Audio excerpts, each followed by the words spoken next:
बिस्मिल्लाहिर्रहमानिर्रहीम। अस्सलाम वालेकुम नाज़रीन, आप यूट्यूब चैनल देख रहे हैं। मैं इमरान खान हूँ। नाज़रीन, इस वीलॉग में मैं आपको सूडान के मामलात का भी बताऊँगा कि वहाँ पे इतना बड़ा कत्लेआम कैसे हुआ। जो अनकन्फर्म्ड इतलात आ रही हैं उनके मुताबिक तो 1 लाख से ज़ायद आदमी मार दिया गया। ये इतनी बड़ी तादाद है और इतनी बड़ी नस्ल खुशी है कि इतना कत्लेआम तो गज़ा में नहीं हुआ। ये लोग ऐसे दावे क्यों कर रहे हैं और इस तरह की बातें क्यों की जा रही हैं, ये सारा कुछ मैं आपके सामने इस वीलॉग में रखूंगा। और ये सूडान में एक्चुअली लड़ाई हो किस काम के लिए रही है, इसके पीछे कौन है, ये भी आपको बताऊंगा। लेकिन सबसे पहले पाकिस्तान के अंदर कुछ जहां खबरें हैं वो मैं आप तक पहुंचाऊं। नंबर 1 ये है कि सुहेल अफरीदी और जुनैद अकबर के लिए खैबर पख्तूनख्वा उसमें पुलिस का कुछ छापा वापा रिपोर्ट हुआ पहले रात के वक्त। और खुर्रम दिशान साहब जो हाल ही में सेनेटर बने हैं, उन्होंने इसके ऊपर एक ट्वीट किया जिससे काफ़ी थरथली मच गई थी। फौरी तौर पे लोग पहुंचे, जाकर उन्होंने रिपोर्ट किया कि वहाँ पे ऐसा कुछ नहीं है, सब कुछ अमन व अमान है। फिर बाद में पता चला कि पुलिस आई ज़रूर थी और उनके पास कुछ वारंट्स थे, और वो जुनैद अकबर और सुहेल अफरीदी। और फिर बाद में एक और खबर आई कि जनाब सुहेल अफरीदी वो ये वाला नहीं, कोई और सुहेल अफरीदी है। लेकिन ये जो भी है ना, ये सिलसिला शुरू हुआ था खैबर पख्तूनख्वा हाउस के ऊपर पुलिस के अटैक का, जब गंडापुर साहब वज़ीर आला खैबर पख्तूनख्वा थे। उससे पहले कभी किसी की जरूरत नहीं होती थी। मुझे अच्छी तरह याद है कि अगर कोई खैबर पख्तूनख्वा हाउस में या सिंध हाउस में चला जाता था तो इस्लामाबाद की पुलिस वहाँ पे अंदर दाखिल नहीं होती थी, पंजाब पुलिस दाखिल नहीं होती थी। वो उनकी अपनी सिक्योरिटी होती है, वो अपना बंदोबस्त करते हैं। तो ये कुछ चीज़ें जो हैं वो उसूल हुआ करते थे, लेकिन अब नहीं है।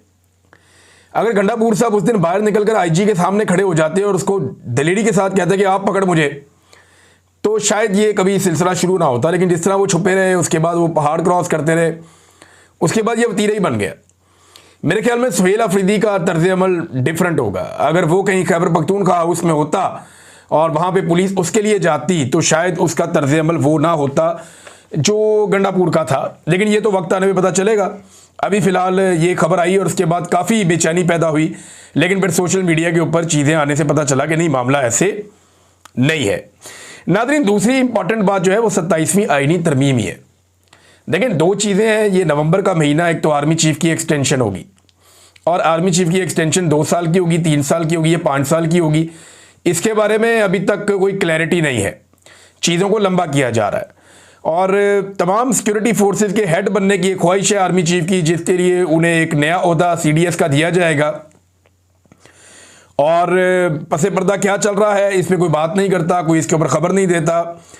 लेकिन जब भी कोई काम करती है पाकिस्तान की एस्टेब्लिशमेंट पाकिस्तान में, ख़ास तौर पे गुज़िश्ता 4 सालों से, तो वो अपने आप को और आवाम को और लोगों को और हुकूमत को और अपने सारे साथियों को ये धोखा देते हैं कि बस ये आखिरी काम है, इसके बाद सब ठीक हो जाएगा। क्योंकि इन्हें हमेशा से जीतने की आदत पड़ी हुई थी पाकिस्तान की मिलिट्री एस्टेब्लिशमेंट को। इन्होंने कायदे आज़म के साथ लड़ाई की, ये जीत गए, इनका दाव लग गया। कायदे आज़म बहुत बुजुर्ग थे, सोशल मीडिया नहीं था, हालात वैसे नहीं थे। फातिमा जिन्ना से इन्होंने लड़ाई की, ये जीत गए, इनका दाव लग गया। लियाकत अली खान से जीत गए, शेख मुजीब से ये लोग तो जीत गए, लेकिन पाकिस्तान हार गया, 2 टुकड़े हो गया। जुल्फ़िकार जी भुट्टो से ये जीत गए, बेनज़ीर भुट्टो से ये जीत गए, बार बार नवाज शरीफ से जीतते रहे। तो इन्हें लगा ये इमरान खान से भी जीत जाएंगे, लेकिन दुनिया बहुत आगे निकल गई थी। अब पिछले 3.5-4 साल से ये अपने आप को भी धोखा दे रहे हैं और पाकिस्तान की आवाम को भी धोखा दे रहे हैं और अपने साथियों और सहूलतकारों को भी धोखा दे रहे हैं। यानी सबसे पहले इन्होंने धोखा दिया कि इमरान खान की हुकूमत गिरा लेना, फिर सब ठीक हो जाएगा। हुकूमत गिरा ली, कुछ भी ठीक नहीं हुआ, लोग बाहर आ गए। फिर कहा जी कि PDM की सरकार बना लें, सब ठीक हो जाएगा, फिर भी कोई ठीक नहीं हुआ। मीडिया को कंट्रोल कर लें, फिर भी कोई ठीक नहीं हुआ। एहतजाज को ताकत से जरा एक दफ़ा कुचल देते हैं, जो इन्होंने इसमें सिलसिला शुरू किया था मई 2025 में, वो भी करके देख लिया, फिर भी कोई फ़ायदा नहीं हुआ। फिर जनाब इन्होंने अपोजिशन लीडर अपनी मर्जी का बना दिया, ये कर लेंगे तो काबू हो जाएगा सारा कुछ, फिर भी कोई काबू नहीं हुआ, कुछ नहीं हो सका। फिर इन्होंने बाद में तहरीक इंसाफ से उनका इंतखाबी निशान भी छीन लिया कि जनाब इंतखाबी निशान ले लेंगे, बस यहाँ मसला हल हो जाएगा। मसला फिर भी हल नहीं हुआ। इमरान खान साहब को पकड़ के जेल में डाल देते हैं, जेल में डाल दिया, मसला फिर भी हल नहीं हुआ। इसके 10-20 हज़ार बंदे उठा के जेल में डाल देते हैं, वो भी कर दिया, मसला फिर भी हल नहीं हुआ। 1 लाख से ज़्यादा बंदों पे मुकदमा दर्ज कर देते हैं, कोई बंदा मंजर आम पे आएगा ही नहीं इलेक्शन के लिए भी, वो भी करके देख लिया, मसला हल नहीं हुआ। लेवल प्लेइंग फील्ड ही छीन लेते हैं, वो भी छीन के देख लिया, मसला फिर भी हल नहीं हुआ। ये हर काम करते हुए यही सोचते रहे कि ये आखिरी काम है, ये करने के बाद हम सब ठीक कर लेंगे। अगवा बराए बयान हम करवा लेते हैं, जबरी गुमशुदगियां करते हैं, उससे मसला ठीक हो जाएगा, फिर भी मसला ठीक नहीं हुआ। फिर 8 फरवरी को इन्होंने जाली फॉर्म 47 जारी कर दिया। धांधली करके कि अब तो मसला ठीक हो ही जाएगा, लेकिन फिर एक नया मसला शुरू हो गया।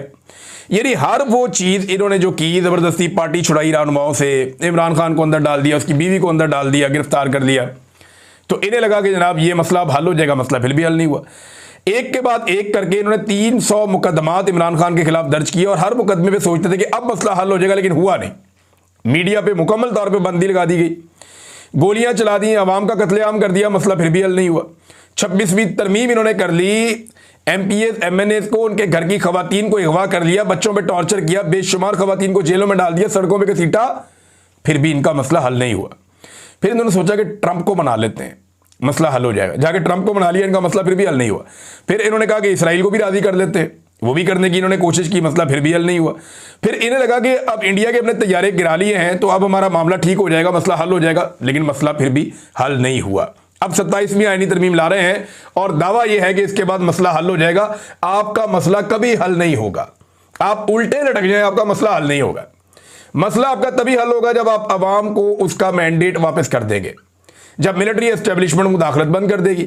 फर्ज करें कि मिलिट्री एस्टेब्लिशमेंट जो है वो इमरान खान साहब को दोबारा हुकूमत में आने देती है और कल को रिलेशन बना के इमरान खान साहब के साथ मिलकर और बाद में किसी और के साथ भी ज्यादती करते हैं। फर्ज करें, मैं ये कह रहा हूँ, इमरान खान साहब मानते तो नहीं इस बारे में और उनका तो मूड बहुत मुख्तलिफ नजर आता है, तो फिर भी मसला हल नहीं होगा, याद रखिएगा। कौम उसके साथ खड़ी हो जाएगी बाद में। अब कौम जो है वो सियासतदानों के हक में नहीं है या उनके खिलाफ नहीं है, कौम मिलिट्री एस्टेब्लिशमेंट के घटिया फैसलों के खिलाफ है और उन्हें लगता है कि ये कौम के लिए, मसाइल के लिए ये जिम्मेदार है। लिहाजा मसला हल अब नहीं होना आपका, अब मसला एक ही दफा हल होगा और वो तभी हल होगा जब पाकिस्तान की आवाम मसले को हल करेगी। एक तो जो जर्नैलों की ख्वाहिश है ना एक्सटेंशन की, इसने पाकिस्तान का बेड़ा गर्क करके रख दिया।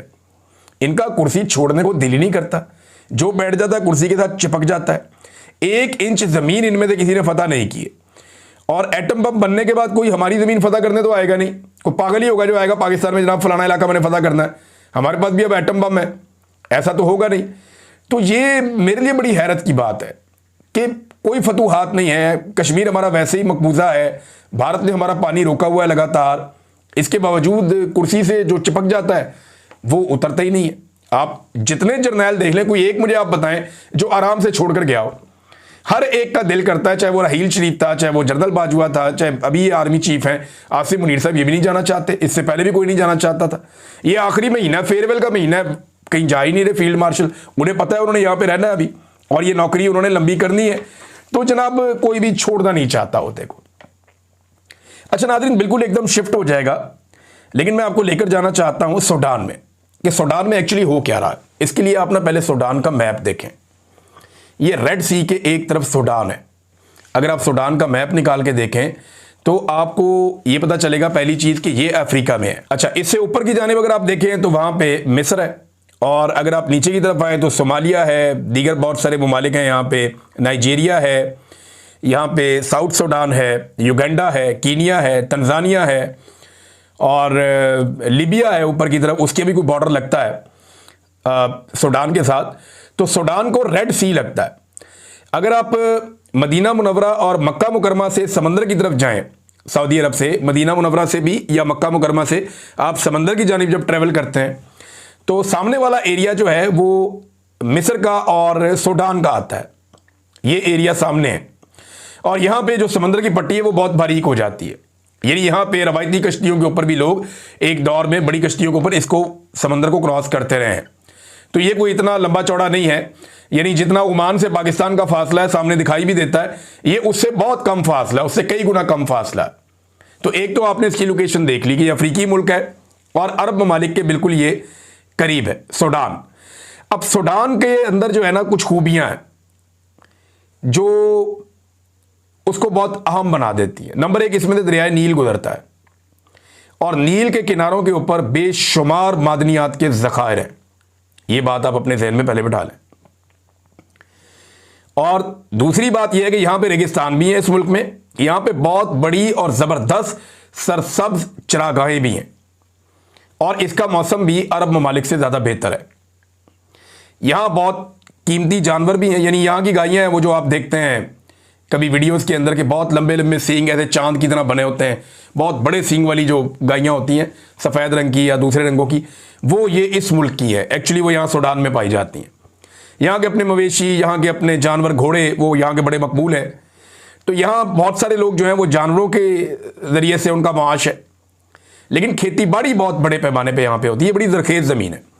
जो खित्ता अरब है वो ज़मीन इतनी ज़रखेज़ नहीं है, वहाँ पे इतनी हरियाली नहीं है, लेकिन यहाँ हरियाली बहुत है। बहुत बड़ी बड़ी चरागाहें हैं यहाँ पे, बहुत बड़े बड़े खेत हैं यहाँ पे, और दरियाए नील इसके बीच में से गुजरता है। तो बेशुमार यहाँ पे अजनास होती हैं, यानी 60% इनकी जो एक्सपोर्ट्स हैं वो इनकी जो ज़रई अजनास हैं उनसे मुंसलिक हैं।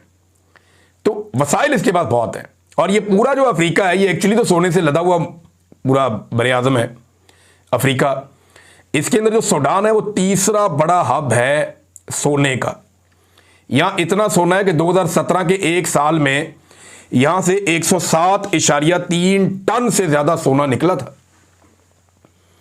107.3 टन से ज़्यादा सोना। एक टन में 1000 kg होता है, 10 टन में 10,000 kg होते हैं। और अगर आप 100 टन की बात करें तो उसके अंदर फिर आप अंदाज़ा करें कि कितना होता है, 1,00,000 kg। तो जनाब ये जो है यहाँ से सोना निकला 160 टन सिर्फ 2017 में। पिछले साल 2024 में यहाँ से जो सोना निकला था वो 64 टन सोना यहाँ से 2024 में निकला था। अब इसकी मालियत कितनी होती है, देखिए पिछले साल जो निकला वो $7 अरब से ज़ायद का था। पिछले साल जो सोना निकला था। सोना सूडान के मुख्तलिफ इलाकों में फैला हुआ है। ये जो कत्लेआम सूडान में हो रहा है ये उन्हीं एरियाज में हो रहा है जहाँ पे मादनियात ज़्यादा हैं। पाकिस्तान का मॉडल आपको पता है ना, ऑपरेशन वहीं पे होते हैं, हालात वहीं ख़राब होते हैं जहाँ पे मादनियात होती हैं। इसी तरह जहाँ पे वसाइल होते हैं वहीं पे मामलात ख़राब हो जाते हैं। ये पुराना कानून है दुनिया का। तो अब सूडान के अंदर जिन इलाकों में सोने के बड़े बड़े ज़खायर हैं उन्हीं इलाकों के अंदर जो है वो शोरिश है और एक लड़ाई चल रही है, और सोना बड़े पैमाने पे सूडान से बाहर निकल कर स्मगल भी हो रहा है। यानी अगर सूडान की जो कैपेसिटी है वो इतनी है कि आप 7 से 10 अरब डॉलर का सोना बड़े आराम से हर साल आप सूडान में से निकाल सकते हैं, और ये बहुत बड़ी अमाउंट है। पाकिस्तान 1 अरब डॉलर के लिए, 2 अरब डॉलर के लिए पाकिस्तान कभी इधर भागता है, कभी उधर भागता है, कभी उधर भागता है। और सूडान के अंदर सिर्फ मैं सोने की बात बता रहा हूँ, अभी ज़रई अजनास की बात मैंने आपको नहीं बताई, अभी मैंने उनकी दूसरी अजनास की बात आपको मैंने नहीं बताई, जो दूसरी तीसरी मादनियात हैं उनकी बात मैंने आपको नहीं बताई, सिर्फ सोने की बात बता रहा हूँ। उनके जो दीगर मादनी ज़खायर हैं पेट्रोलियम के या दीगर, उनके बारे में भी मैंने कुछ आपको नहीं बताया, क्योंकि गरीब मुल्क है तो बहुत सारी चीज़ें भी एक्सप्लोर होना बाकी है। लेकिन सूडान के अंदर बेशुमार मादनियात हैं जिनमें सोना तीसरे नंबर पे अफ्रीका में सबसे ज़्यादा है। अब वहाँ पे हुआ क्या कि कुछ अरब ममालिक ने, जिनमें यूएई भी शामिल है, इन्होंने वहाँ पे एक तंजीम को सपोर्ट किया, और ये एक मुसल्लह तंजीम थी। बहुत सारे इलाकों से जो है वो इकट्ठे हुए मुसल्लह अफराद, और ये इकट्ठे होकर पहुँच जाते हैं सूडान में, और ये वहाँ पे हुकूमत और उनकी फ़ौज से लड़ना शुरू कर देते हैं, और ये आहिस्ता आहिस्ता कंट्रोल करते हैं मुख्तलिफ इलाकों में। जिन इलाकों में ये कंट्रोल करते हैं उन इलाकों के अंदर मादनियात बहुत ज़्यादा हैं। अब एक जो United nation human right council ने एक एमरजेंसी के अंदर एक सेशन बुलाया है अल फशीर के इलाके में जो एक किलिंग हुई है उसके मामले पे। अब इसके बारे में कुछ हमारे पास यहाँ पे सैटेलाइट इमेजेस भी हैं, मैं आज देख रहा था, और उसमें दिखा रहे हैं कि जगह जगह खून के धब्बे हैं, जगह जगह पे खून बिखरा हुआ है, लाशें बिखरी हुई हैं। बेशुमार इंसानों का वहाँ पे कत्ल किया गया। आप अगर बहुत मोहतात भी हों तो जो सबसे कम तादाद बताने वाले लोग हैं वो भी हज़ारों में 25,000 तक बताते हैं कि इतने लोग मारे गए। और यहाँ पे एक रिपोर्ट है, ये क्लैश मीडिया की रिपोर्ट है, और उसकी रिपोर्ट बड़ी खौफनाक है। उसमें दावा किया गया है सूडान मिलिट्री इंटेलिजेंस की जानिब से, वहाँ पे 2 तंजीमें जो लड़ रही हैं, एक RSF है जिसका नाम है रैपिड सपोर्ट फोर्सेस। ये वो तंजीमें हैं जो मिलके हथियार लेकर यहाँ पे आ गए हैं, मुसल्ला लोग जो अब लड़ रहे हैं यहाँ पे, और इनके जरिए से वहाँ से माल निकल रहा है, और इनको सपोर्ट है गल्फ कंट्रीज़ की, यूएई की भी। और यूएई ने कहा कि कहीं गलती हुई है उनसे भी इस सारे मामले को मैनेज करने में, और जो सोना यहाँ से जाता है वो यूएई की मार्केट में ही ज़्यादातर जाता है। ये भी एक रिपोर्ट है। ये मैं आपको वो रिपोर्टें बता रहा हूँ जो छप चुकी हैं बैनुल अक़वामी मीडिया में। अब उसमें जो ये जो क्लैश रिपोर्ट है, इसमें सूडान की जो मिलिट्री इंटेलिजेंस है वो दावा करती है कि 1,65,000 civilian women, kids and men were massacred in 2 days in Al Fashar। कि अल-फशर के इलाके में 2 दिन में 1,65,000 सिविलियन ख़वातीन, बच्चों को और मर्दों को कत्ल कर दिया गया, कत्लेआम कर दिया गया, मसाकर हो गया वहाँ पे। अब ये मुझे ये दिल नहीं मानता, समझ नहीं आ रही, लेकिन जो सैटेलाइट इमेजेस हैं वो भी बता रहे हैं कि लोगों को स्लॉटर किया गया, ज़बह किया गया, और बड़े हौलनाक मनाजिर हैं। और कुछ मनाजिर जो बाहर निकल कर आए उन्होंने पूरी दुनिया में तहलका मचा दिया। फौरी तौर पे यूनाइटेड नेशन का इसके ऊपर जो है वो इजलास बुलाया जा रहा है। 50 के करीब ममालिक हैं जिनमें यूके है, आयरलैंड है, जर्मनी है, नीदरलैंड है और नॉर्वे है। इन्होंने फौरी तौर पे 50 के करीब ममालिक हैं, इन सब ने कहा जी कि अक़वाम मुत्तहिदा का एक सेशन 14 नवंबर को बुलाया जाए और बुला के इसके ऊपर बात की जाए। ये ह्यूमन राइट्स की एक बदतरीन वायलेशन हो गई है।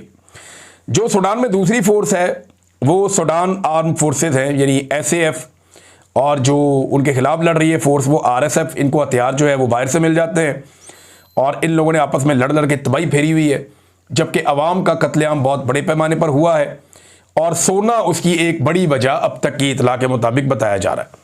ये बड़ी खौफनाक सूरत हाल है, बड़ी तकलीफ दह सूरत हाल है। जो मनाजिर हमने देखे वो बड़े हिला देने वाले मनाजिर थे, और अब क्योंकि कुछ हम कह नहीं सकते इसके बारे में कि इसका मुस्तकबिल क्या होगा, लेकिन फ़िलहाल एक जंगबंदी की कोशिश की गई है और जंगबंदी की उस कोशिश के नतीजे में फ़िलहाल दोनों फ्रीकैन ने कहा कि हम रुक जाते हैं, लेकिन आखिरी इतलात आने तक भी सिविलियंस का कत्लेआम वहाँ पे सूडान में जारी है। आबादी इसकी लगभग 5 करोड़ है सूडान की। यहाँ पे 97% मुसलमान हैं और स्याफ़ाम मुसलमान बहुत बड़ी तादाद में है यहाँ पे। और ये वो एरियाज़ हैं जहाँ पे अरब ताजिर तजारत किया करते थे बहुत पुराने दौर में। यहाँ पे बड़े आराम से पहुँच जाते थे अफ्रीका के इन इलाकों में, क्योंकि जो अरब के जो खित्ते का जो सेंट्रल एरिया था, मक्का और मदीना, ये 2 बड़े हब थे। तो यहाँ से सामने की जानिब समंदर क्रॉस करके इस सरज़मीन पे या मिस्र की सरज़मीन पे मुसलमान पहुँच जाया करते थे उस दौर में भी, या उससे पहले भी, इस्लाम की आमद से पहले भी। नाज़रीन, एक और ख़बर है मैं आपके सामने रख देता हूँ, ये इंटरेस्टिंग आपके लिए होगी। मैंने थोड़े दिन पहले आपको बताया था इमरान खान साहब जो किताबें पढ़ रहे हैं ना जेल में, उनमें एक बहुत बड़े इस्लामिक स्कॉलर हैं जिनकी किताबें वो पढ़ रहे हैं। उनका नाम है शेख इमरान हुसैन साहब। मैंने आपको उनकी किताबों के नाम भी बताए थे, उनकी शख्सियत के बारे में बताया था। इस वक्त वो दुनिया के अंदर आलम इस्लाम के बड़े स्कॉलर्स के अंदर एक हैं और उनकी तहरीरें बड़ी शानदार हैं, उनके लेक्चर्स बड़े शानदार हैं, उनकी क्लैरिटी बहुत है इस्लाम के लेक्चर्स के अंदर, और उनकी बड़ी खिदमत भी हैं इस्लाम के हवाले से।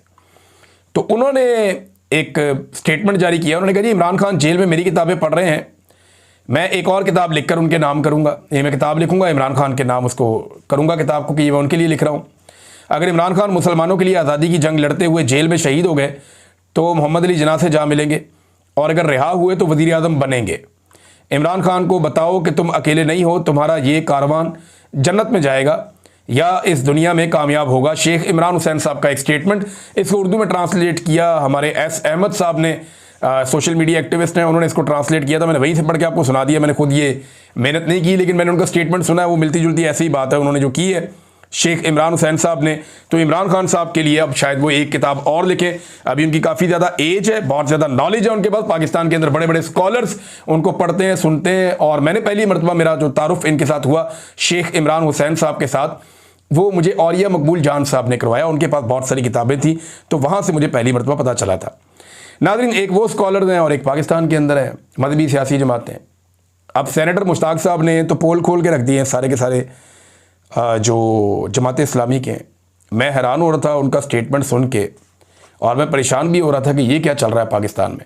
जमात इस्लामी हमें तो कुछ और कहती है मंजर आम पे, लेकिन पसे पर्दा वो क्या करती है और किस तरीके के काम करती है, मैं हैरान था। यानी सेनेटर मुश्ताक अहमद साहब ने इंकशाफ किया कि हाफिज़ नईम के कहने पर मैंने सेव गज़ा कंपेन ख़त्म कर दी। जो सेव गज़ा की एक कंपेन चल रही थी इस्लामाबाद में, वो ख़त्म करने के लिए जमात इस्लामी के अमीर ने कहा था। फिर उन्होंने कहा कि उनके कहने पर मैंने मंजूर पश्तीन और महारंग बलोच के प्रोग्रामों में जाना भी बंद कर दिया। बड़ी हैरत की बात है मेरे। बल्कि उन्होंने थोड़े दिन पहले ये भी बताया था कि जब मैं गज़ा जाना चाहता था तो जमात इस्लामी की क़यादत ने मेरे रास्ते में रोड़े अटकाए और कोशिश की कि मैं गज़ा ना जा पाऊँ, तो फिर मैं मलेशिया से वहाँ से गज़ा के लिए गया था। ये जनाब जमात इस्लामी का एक अजीबोगरीब किरदार है। पाकिस्तानियों को बताते हैं इनसे बड़ा मुसलमान कोई नहीं है और इनसे बड़ा इस्लाम और मुसलमानों का हमदर्द कोई नहीं है, और दूसरी तरफ जो है वो पसे पर्दा ये एस्टेब्लिशमेंट जैसे चाहती है वैसे करते भी रहते हैं। मुझे हैरत होती है।